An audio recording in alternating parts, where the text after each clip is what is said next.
What's your name? My name is Taabish. People call me Tabz. And what do you do? I'm an engineer. How do you reply to the question, where do you come from? I say Manchester. I was born and raised in Manchester. So if anyone wants to delve a little deeper, like I know, like they might ask, no, but where are you from, like really from? Then I'll say Pakistan, but otherwise, I'm a Mank, me. And what's your friendship group like? Very much like me. I mean, I've got friends of all different, all different ethnicities and things like that, and all different ages. But primarily, like if I was to say who do I chill with, it's mainly Asian boys aged around my age. What's your favourite sport? Football. Straight up. Straight up, it's got to be football. So you basically just answered this, but if you were to choose between cricket and football? Ooh, well, that's an interesting question because it depends on actually what's going on. If you give me a scenario.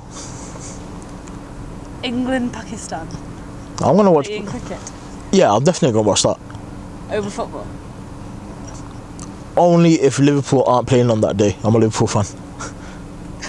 If there's a clash, I'm watching the Liverpool game. If you were watching a match between India and Pakistan, yeah, would it be Liverpool or would it be India Pakistan? Okay, that's a tricky one, right? Because I mean, India Pakistan is one of the biggest rivalries in the world anywhere, like especially when it comes down to cricket. Like they beef over everything anyway, and cricket's just like a huge reason to kick off. So if in that case, if it was on, it depends who Liverpool are playing. If they're playing somebody dead like Newcastle or something, yeah, then I'll be like, alright, safe, I'll watch the cricket, innit? But okay, so let's say Liverpool United or India Pakistan. No, I'm watching the derby, mate. I'm watching the derby. I'm watching the football, man. Okay, you know so that. What about if you were watching an England Pakistan match? Yeah. Who would you support in that scenario? Just for the sake of the atmosphere, I support Pakistan. Just for the sake of the atmosphere. Do you have any loyalties to the England cricket team? If they're playing somebody else, yeah. Yeah. I'm trying to become controversial on that one. No, I mean it's a good question. I mean, personally, okay, right. When you support someone, it's because you like something about them. Like, look, I'm from Manchester, but I support Liverpool, and people say to me, "How can you do that? You live 5 minutes away from Old Trafford." But I'm like, no, because I never used to like the way that Manchester United played football, whereas Liverpool, fast attacking style, just they do it with flair, and that's why I like it. That's what attracts me to supporting that team. Whereas when you watch cricket, when I watch cricket, I like the way that Pakistan play. In that, if I had to choose between England and Pakistan, I prefer the way that Pakistan play. There's a lot more drama. I think the bowling's better from Pakistani's perspective, and yeah. What's your favourite book? Favourite book? I've not read books in a while, to be honest. Probably the last book that I was really involved in was Harry Potter. Apart from that, though, I've read a few crime novels. Like I'm big into Agatha Christie. Shock horror. No, see, I love Poirot, man. Poirot is a straight up G, and he looks like my dad. I'm serious. I got the same tash. What's your favourite film? Oh my! Why you gotta do this to me, man?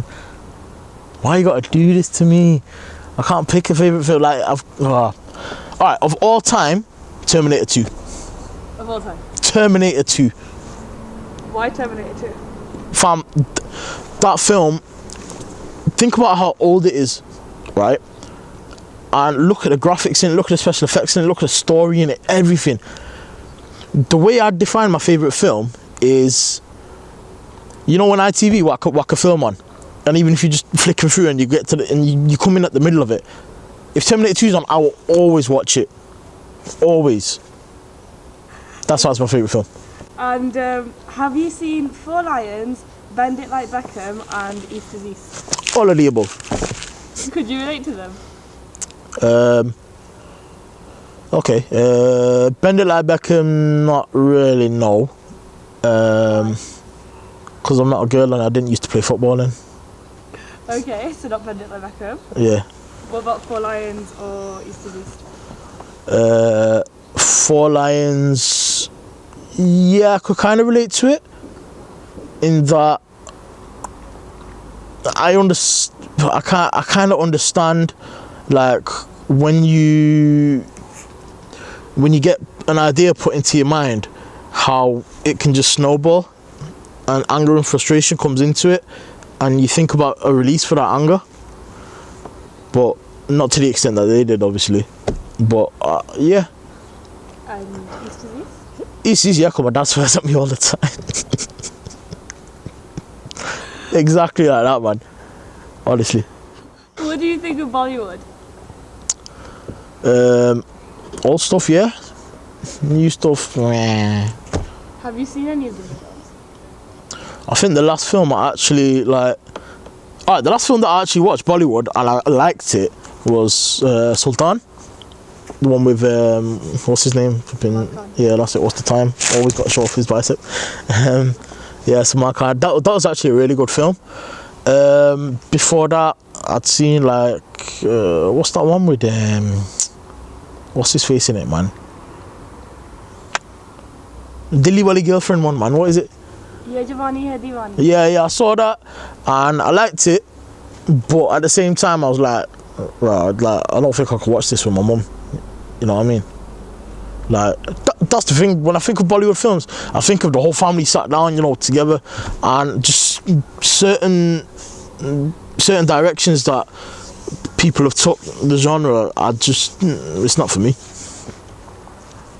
And are there any Bollywood films? Obviously, you were talking about Sultan and Ye Jawani Hai Deewani, so you like them. Could you relate to them?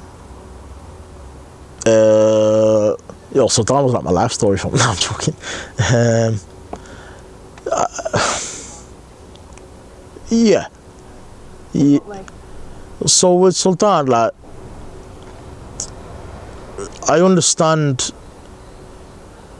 the need to prove yourself. You know what I mean? When everyone thinks that now you can't do it and you got to go and do it. You know what I'm saying? But I don't think that's just specific to Bollywood. There's a lot of films that I can relate to. How often is it that you see in media, whether it's books or the news or film, that represents you? Nothing. You never see anything in media that you think represents you? Nah. Why do you think that is? I think that, without going into conspiracy theories and stuff like that, because that's all separate dimension, I don't think that people like me want to be in media. That's the thing. I think if somebody wanted to represent me, they wouldn't want to be in the limelight in the first place. Do you know what I'm saying? Because somebody like me, they like to keep themselves to themselves. They've got an opinion, they're willing to speak it, but they just always in the back of their mind, I just feel like the media twists things, and if I was to say something, or if somebody was to say something, they just twist it for their own agenda. It's like, have you noticed whenever they interview somebody, right, that's meant to be representing us, usually they won't speak English like I do. In that, I mean, I've seen times where they've interviewed a guy, and he's pretty much illiterate, and he just gets 2 seconds on screen and he just goes but, and then that's it, and they cut him off. I just don't think they value us enough to represent us, because probably through fault of our own, we're not bringing value into society ourselves, because we're very closed off. What's your favourite song? Of all time? I've got too many, and the different genres. The thing is, with me, my taste in music is very specialist. literally it could be anything, but if I like it, I like it. It could be one particular song. Like I've got rock songs in my playlist, and my friends are like, yo, what are you listening to that for? But I like it. Like, it's really weird. If I had to say my favourite song, I probably couldn't. Most likely it'll be hip hop though. And what do you think of the British Asian music scene? I don't like it anymore. Anymore? I don't like it anymore, to be honest. So did you used to like it? Yeah. So what did you used to like about it? But like when it was RDB, Sahara, Mets and Tricks, stuff like that. Like, you know, when it was a bit like Asian mixed with like speed garage type music. Yeah. I like that. Now I just think it's gone a bit too far into the cultural aspect again. So it's a lot of Dolly, there's a lot of like, you know, stuff like that, which I don't know, and there's a lot of Punjabi lyrics as well, which I'm not overly focused into, because if you actually listen to the lyrics, they're not really that great. What do you think of Bollywood music? I mean, again, like my taste in the Bollywood music is very much similar to my taste in Bollywood films, in that I love the old stuff. I'm not really into the new kind of films. For say Bollywood music, I mean, some of them are absolute belters, but I don't think you can beat the old ones. So what do you think of artists now like Zack Knight, Arjun, who are starting to cross over into Bollywood, but originally were British Asian artists? And still are British Asian artists, still very popular. Yeah, completely. I mean, I used to listen to Arjun like before he blew up. You know what I mean? Like some of his remixes and stuff like that, I thought they were amazing. Because just like the thing is though, what I noticed with Zack Knight and Arjun, most of the tracks were like emotional ones, like slow ones, which is cool. But then the ones that they've done for Bollywood films, I don't know. I'm not sure if they actually completely go with the whole Bollywood film theme. So what do you think of Bhangra? Yo, if it's on and I've got an opportunity to dance, I'm on it. And is there any such thing as a specific British Asian sound? Musically? Oh, no. Not anymore, no. Not anymore? Not anymore, no. They used to be? Yeah. So what was the British Asian sound? Like the pioneers, man, like people like you know, RDB and like Mets and Tricks and stuff like that. They brought it forward, and that was known as British Asian sound, because around that was all the British Asian culture as well at the time. So if you look at the music videos, it's always about cars and, you know, girls and stuff like that, and that kind of movement, especially because British Asians are big into cars, especially around that time. Now, you know, you've got a guy in the middle of Dubai singing, and like, I just don't think it represents it. Food. Hey. Yum yum yum. So what's your favourite food? I'm a big man, you know, I got loads. Okay, so if you could live on one thing for the rest of your life, what would you live on? Yo, straight up meat. Just meat? Like steak. Straight up. Okay, and what's your mum's favourite thing to cook? Depends on the mood, innit? If she wants to piss all the rest of us off, then she'll make dal. Nah, real talk, fam. Real talk. If she's angry at us for like not keeping the house clean or something like that, like she'll just put dal in front of us, yeah. Like, but she'll tell us first, nah, I'm making like balagos or something. I'll be like, yeah, man, and then and you're just like, nah, I'm going Kansas. You know what I mean? Do you ever feel like you don't belong? No. Unless someone says it to me, no. And what happens if someone says it to you? Anyway. Can't say that on camera. What does back home mean to you? It's interesting that, because the first time I ever heard back home was my mum's cousin said it. What happened was I was in the park and I'd bought some kites back with me from Pakistan, and there was this white guy there walking his dog, and he was just like buzzing over this kite because he'd never seen it like the way that they are in Pakistan. And he said, you know, where'd you get that? And my mum's cousin just goes, you can't get that here, mate, you get them back home.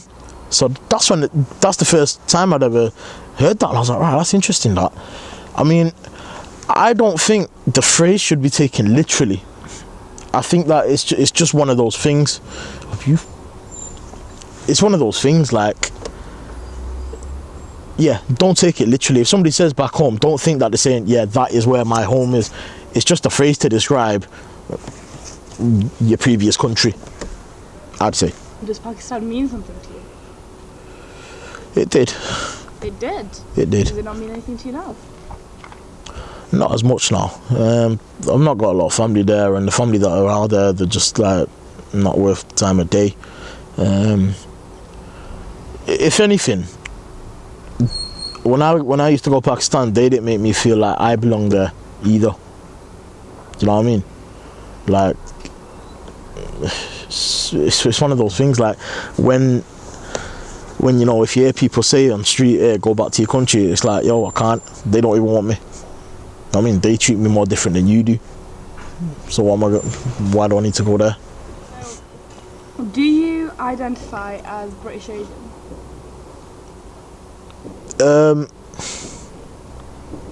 On a form, yes. If verbally, no. I'm British. Why? Why wouldn't I be British? If I create that divide myself, people are gonna divide me. You know what I'm saying? So why would you put it on a form? Because they make you. Because they make you. And what does British Asian mean to you? I would say it's a British person through and through that just so happens to have roots in an Asian country. What is the British Asian culture? British Asian culture to me, I'd say it's a hybrid of British culture and Asian culture. It's just literally it's a mix, and I'm not saying it's all the good things out of one and all the good things out of the other. I'm not saying no, it's all the good things out of one and all the bad things out of the other. I'm just saying it differs from person to person. It means something different to each person. I don't think you can generalize it as such like that. Like if you were to ask me personally, I don't think I could. I don't think I could tell you actually.